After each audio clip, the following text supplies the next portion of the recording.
प्रिय विद्यार्थियों, आज हम अभिज्ञान शाकुंतलम के द्वितीय अंक का अध्ययन प्रारंभ कर रहे हैं।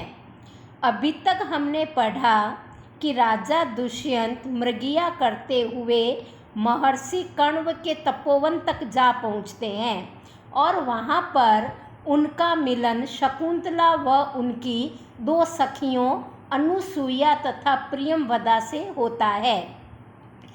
इसके बाद राजा की सेना राजा को ढूंढते हुए तपोवन की सीमा तक पहुंच जाती है।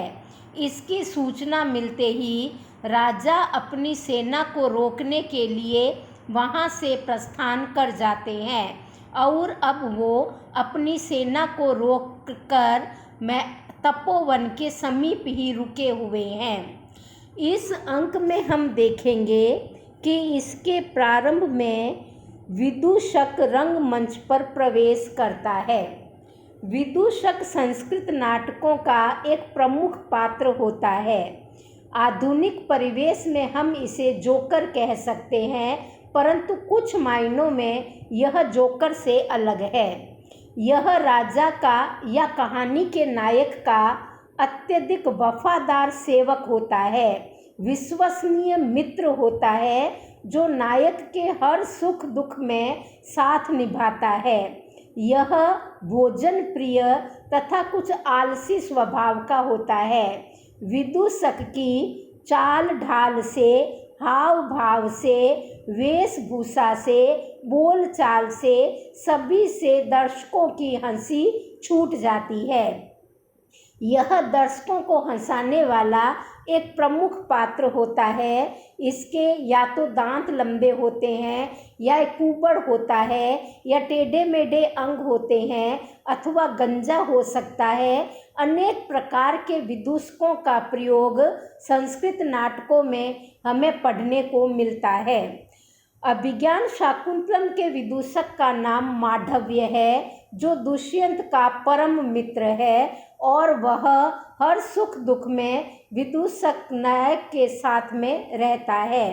विदूषक शिकार के कारण बहुत परेशान हो गया है और वह बड़े खिन्न मन से रंगमंच पर प्रवेश करके कहता है कि इस शिकार के व्यसनी राजा की मित्रता से मैं तो दुखी हो गया हूँ। दिन भर ये मृग है, सूअर है, चीता है, ऐसा चिल्लाते रहो और दिन भर घोड़ों पर एक जंगल से दूसरे जंगल में घूमते रहने के कारण शरीर के सारे जोड़ ही हिल गए हैं या ढीले पड़ गए हैं। खाने को भी क्या मिलता है? अधिकतर सूली पर पकाया हुआ मांस, कंद मूल या फल, या फिर पहाड़ी नदियों का पानी। और नींद भी पूरी नहीं हो पाती, क्योंकि रात भर तो शियार या गीदड़ चिल्लाते रहते हैं और सुबह सवेरे बहेलिए जो है वो जंगल को घेरने का कोलाहल शुरू कर देते हैं। और अब मुझे सुनने में आ रहा है कि राजा दुष्यंत को कोई एक तपस्वी कन्या और दिखाई दे गई है, जिसके कारण वो अब नगर में लौटना ही नहीं चाहते। तो आज तो मैं अपने मित्र से कहकर सबसे पहले इस शिकार को रुकवाना का कार्य करूं, ताकि इससे तो मुझे कुछ विश्राम प्राप्त हो। विदूषक ऐसा सोच ही रहा था कि उसे रंगमंच पर राजा आते हुए दिखाई देते हैं। राजा दुष्यंत अपने मन में अभी भी शकुंतला का ही स्मरण कर रहे हैं। वो सोच रहे हैं कि शकुंतला भले ही मुझे सुलभ है या नहीं है, परंतु मैं उसके भावों को देखने से आश्वस्त हूँ कि वो भी मुझ पर अनुरक्त है। कामदेव के सफल न होने पर भी हम दोनों की परस्पर मिलने की अभिलाषा तो अनुराग को ही उत्पन्न करती है। राजा कहते हैं, स्निग्धम वीक्षितम मन्यतो अपि नयने यत प्रेरयन्तया तया, अर्थात अन्यतः अपि, दूसरी ओर भी नयने नेत्रों को प्रेरयन्तया प्रेरित करते हुए अर्थात लता वृक्ष पशु पक्षी आदि अन्य विषयों पर भी अपनी दृष्टि डालने पर भी तया उस शकुंतला के द्वारा यत जो स्निग्धम प्रेम पूर्वक मुझे विकसितम देखा गया नितंबयो नितंबों के गुरुतया भारी होने के कारण विलासात बड़े विलास के साथ यत च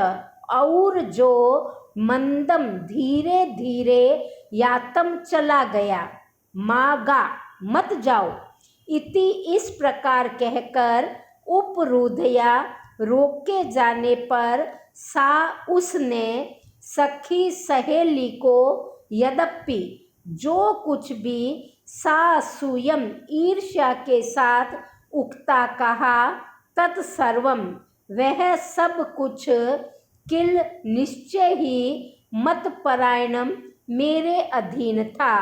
अहो अरे कामी पुरुष स्वताम पश्यति सब कुछ अपने लिए ही देखता है या अपने लिए ही समझता है। राजा दुष्यंत को लगता है कि शकुंतला भी पूरी तरह उन पर आसक्त है।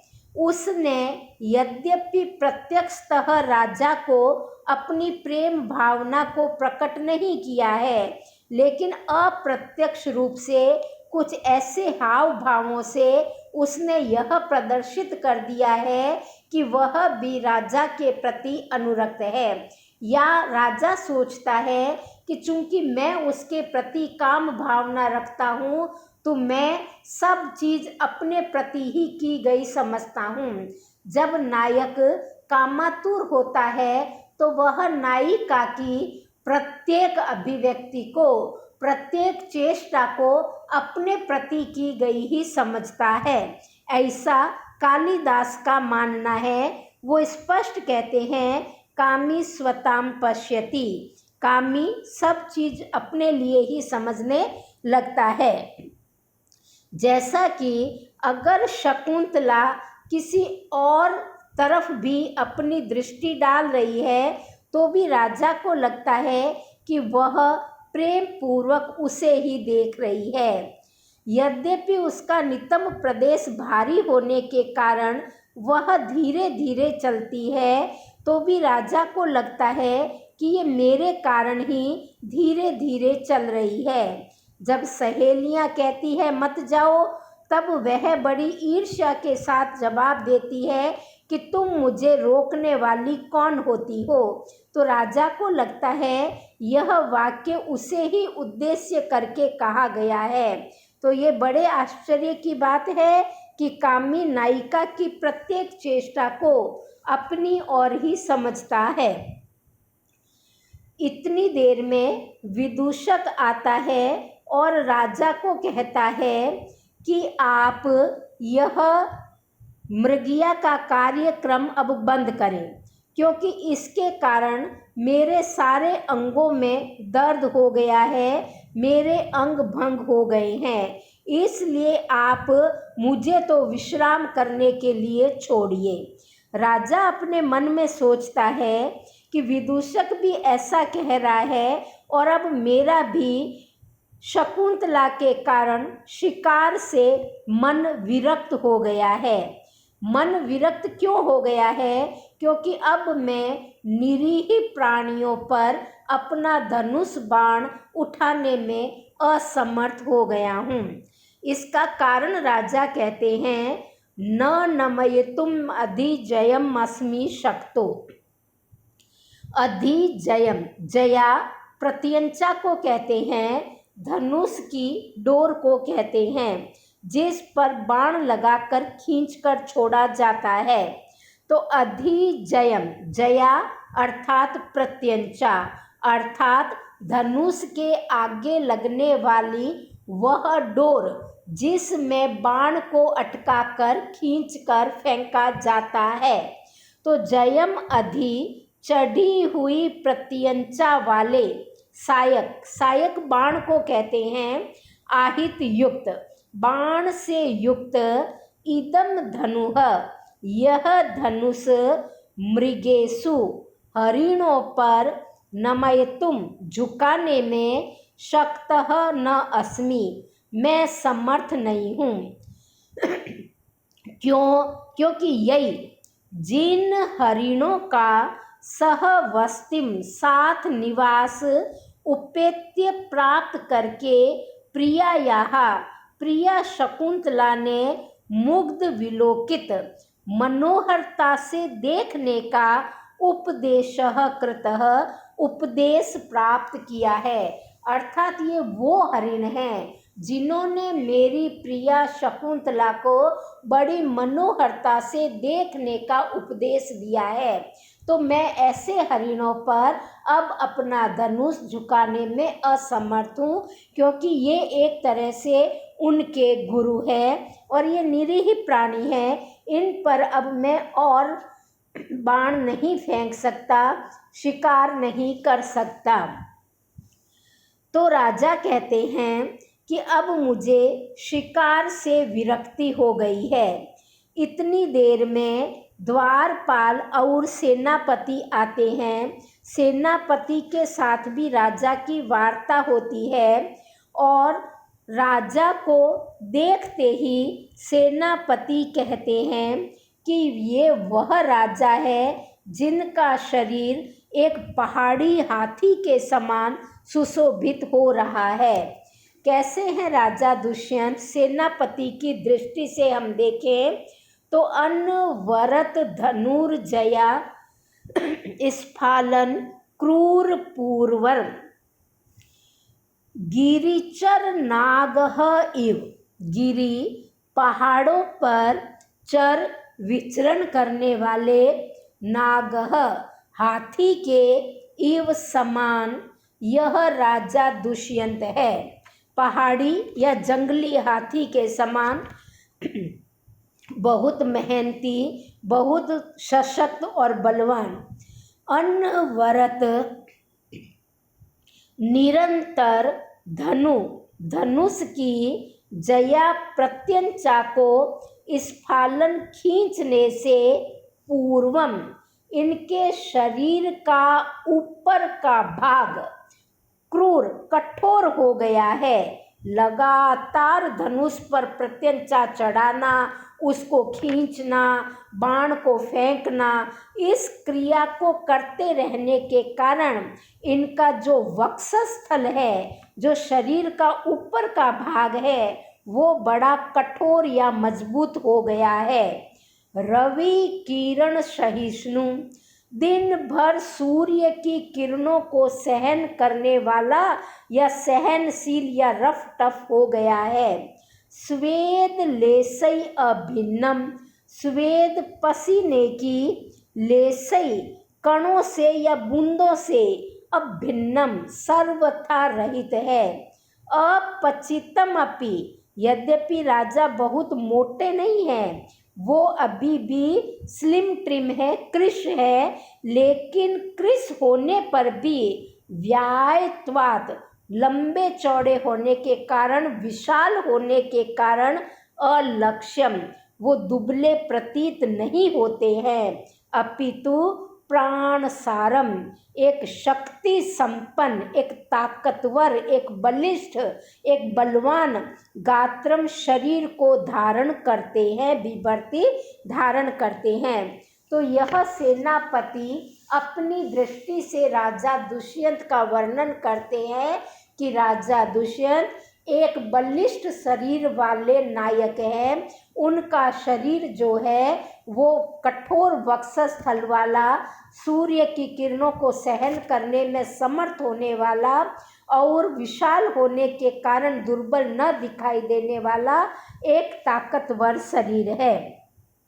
सेनापति राजा के समीप जाते हैं और मृगिया की अनुमति मांगते हैं, परंतु राजा कहते हैं कि अब मैं और शिकार नहीं खेलना चाहता।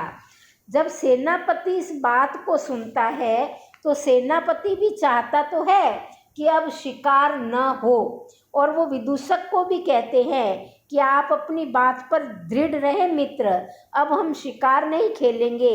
लेकिन फिर भी वह अपने मुंह से शिकार की प्रशंसा ही करता है और राजा को शिकार न रोकने के लिए कहते हैं। सेनापति जो है वो इस श्लोक में मृगया या शिकार की प्रशंसा कर रहे हैं। वो शिकार को एक बहुत अच्छा व्यायाम सिद्ध करने की कोशिश कर रहे हैं और शिकार के अनेकों फायदे प्रस्तुत श्लोक में गिना रहे हैं। क्या कहते हैं सेनापति? मेदश्छेद कृशोदरम लघु भवत्युत्थान योग्यम वपुः सत्त्वानामपि लक्ष्यते विकृतिं मच्चित्तं भय क्रोधयो। अर्थात वपुः शरीर, मेद छेद, मेद कहते हैं वसा या चर्बी को, छेद नष्ट हो जाना। वपुः शरीर, मेद चर्बी के छेद नष्ट हो जाने के कारण कृश पतले उदरम पेट वाला होकर लघु शीघ्रता से उत्थान उठने बैठने के योग्यम भवति योग्य हो जाता है। अर्थात अगर राजा शिकार नहीं करे तो वो प्रतिदिन दरबार में केवल बैठे ही रहते हैं और बैठने के कारण उनके शरीर पर चर्बी जमा हो जाती है, पेट भारी हो जाता है और इन सब का निदान का एक ही तरीका है कि राजा वर्ष में कभी कभी शिकार पर जाया करे तो वहाँ पर वो दिन भर घोड़े पर पशुओं के पीछे भागेगा तो उसके शरीर की चर्बी जो है वो नष्ट हो जाएगी। फलस्वरूप पेट पतला हो जाएगा और शरीर उठने बैठने के योग्य हो जाएगा। तो यह है शिकार का पहला लाभ। द्वितीय लाभ है सत्वा नाम जंगली प्राणियों पर, पशुओं पर जब शिकार किया जाएगा तो सत्वा नाम उन प्राणियों के भय क्रोधयो डर और गुस्से के विकृति मत विकार युक्त चित्तम अपि चित्त भी लक्ष्यते पहचाने जाएंगे। प्रतिदिन तो राजा अपने सामने केवल प्रसन्नता के चित्त ही देखता है। हर कोई उनकी चापलूसी करता है। सब कोई कहते हैं कि सब समाचार राजी खुशी के हैं। न कोई राजा के सामने क्रोध करता है और न ही कोई राजा के सामने भय का प्रदर्शन करता है। परंतु शिकार के समय जिस पशु या पक्षी का शिकार करेंगे वो राजा को भय के साथ भी देखेगा और गुस्से में भी देखेगा। तो भय और क्रोध से विकृत जो चित्त है वो भी राजा पहचानना सीख जाता है। यह एक अन्य लाभ है मृगया का। च और स वह धनवी नाम धनुर्धारियों का उत्कर्ष होता है। यत जो कि चले लक्ष्य चंचल लक्ष्यों पर भी इस वह बाण सिद्धयंती सिद्ध हो जाते हैं। राजा अगर शिकार नहीं करेंगे तो वह बाण चलाना, लक्ष्यों को भेदना भूल जाएंगे।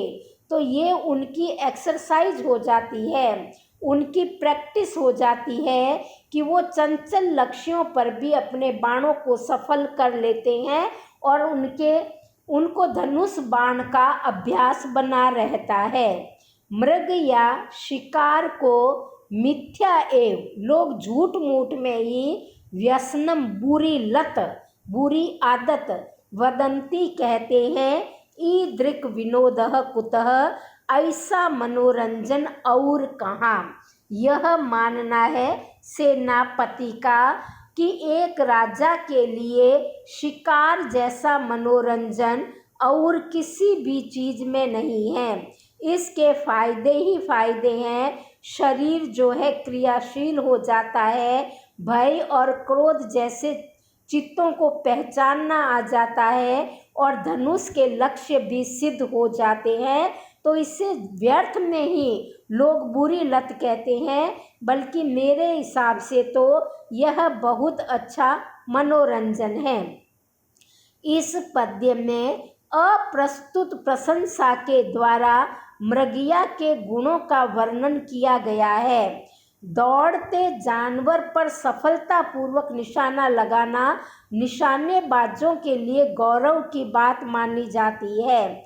इस पद्य में शार्दूल विक्रीडितम छंद है और यह सेनापति केवल राजा के समक्ष मृगया की प्रशंसा करने के लिए कहता है। वस्तुतः तो वे खुद चाहते हैं कि अब शिकार बंद कर दिया जाए।